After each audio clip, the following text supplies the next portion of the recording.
नमस्कार। Super India news TV में आपका स्वागत है। मैं हूं राजेश आर्य। आइए देखते हैं आज का विशेष समाचार। दबाव मुक्त भारतीय विदेश नीति।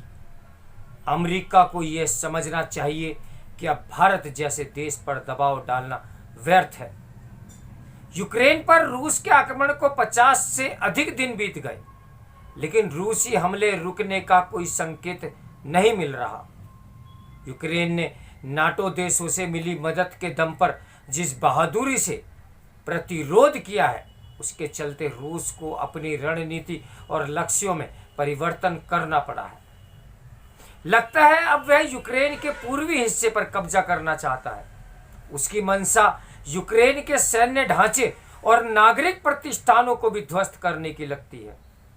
चूंकि रूस और यूक्रेन की वार्ता में कोई प्रगति नहीं हुई, इसलिए यही लगता है कि यह युद्ध अगर महीनों नहीं खींचा तो कम से कम कुछ हफ्तों तक जरूर चल सकता है। रूसी आक्रमण ने दुनिया भर में भारी उथल पुथल मचाई। दुनिया अभी भी कोविड महामारी से पूरी तरह नहीं उबर पाई है। इस महामारी ने विश्व अर्थव्यवस्था पर घातक प्रभाव डाला। अब रूसी आक्रमण ने वैश्विक आर्थिक कठिनाइयों को और बढ़ा दिया है। वास्तव में इन दोनों के मिले जुले प्रभावों ने कई देशों को कंगाली की कगार पर भी पहुंचा दिया। यह युद्ध जितना लंबा खींचेगा, उतना ही दुनिया विशेषकर कमजोर देशों को क्षति पहुंचाएगा।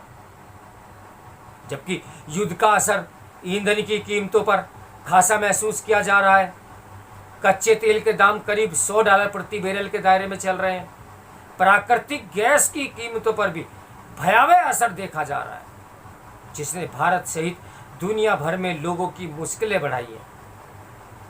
चूंकि रूस और यूक्रेन प्रमुख गेहूं निर्यातक देश है, तो युद्ध के कारण न केवल इस प्रमुख खाद्यान्न की कीमतें काफी ऊपर चली गई, बल्कि उसकी किल्लत भी दिख रही है।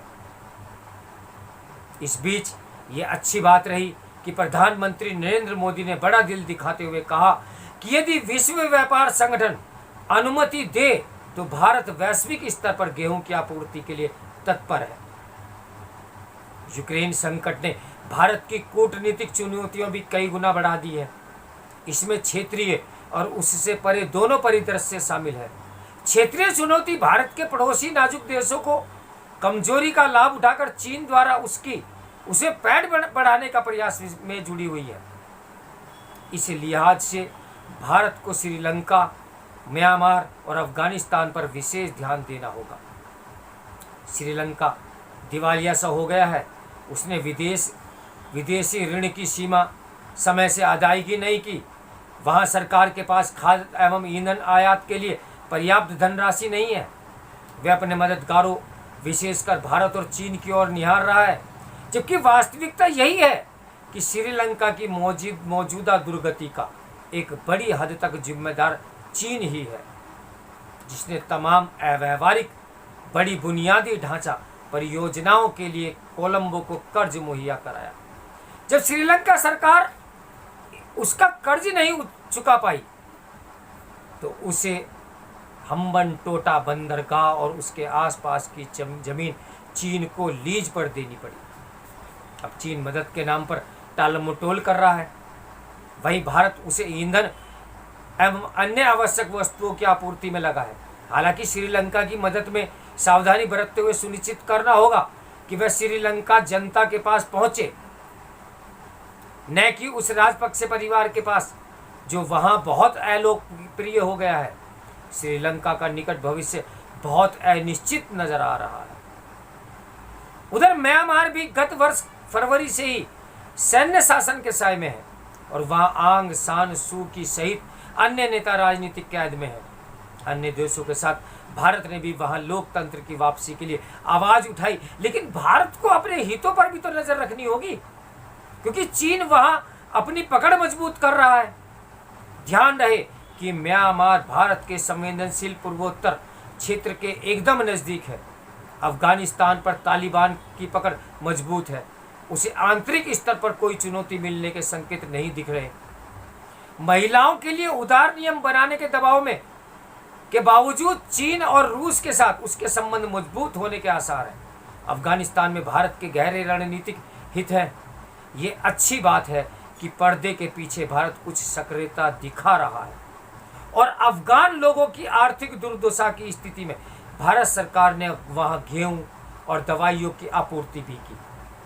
अपने हितों की रक्षा के लिए भारत को काबुल में अपना दूतावास पुनः खोलना चाहिए।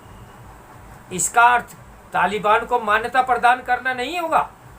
पाकिस्तान की स्थिति भी डावाडोल है, लेकिन उसके आसार नहीं है कि वह भारत के प्रति नकारात्मक का परित्याग करेगा।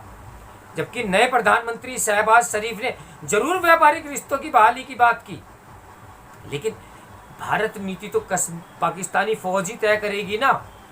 तो पड़ोस में कूटनीतिक जटिलताओं के साथ ही भारत के लिए नाटो और रूस के बीच संतुलन साधने की भी चुनौती है। जहां एक और अमेरिका और उसके नाटो सहयोगी रूस को लेकर भारत पर दबाव डाल रहे हैं, तो दूसरी ओर रूस की अपेक्षाएं हैं कि वह समय भारत संतुलित रवैये का परिचय दे।